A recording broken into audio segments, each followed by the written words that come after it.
আসসালামু আলাইকুম রহমতুল্লাহ বারাকাত। আমরা সবাই নিয়মিত 5 ওয়াক্ত নামাজ জামাতের সহিত আদায় করব ইনশাআল্লাহ।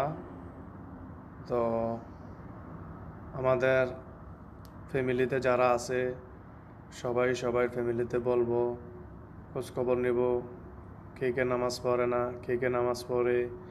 যে নামাজ পড়ে না তাকে উৎসাহিত করব, তাকে বলবো নামাজ পড়ার জন্য।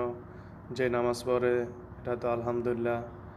নিয়মিত 5 ওয়াক্ত নামাজ সবাই নিজে পড়বেন এবং অন্যকে পড়ার জন্য উৎসাহিত করবেন, এবং প্রত্যেক দিন 1 পৃষ্ঠা করে হলেও কোরআন মাজিদ তেলাওয়াত করবেন ইনশাআল্লাহ। অর্থসহ অর্থ বুঝে তেলাওয়াত করার চেষ্টা করবেন কোরআন মাজিদ। নিয়মিত 5 ওয়াক্ত নামাজ এবং প্রত্যেক দিন 1 পৃষ্ঠা করে হলেও কোরআন মাজিদ তেলাওয়াত করবো আমরা সবাই ইনশাআল্লাহ।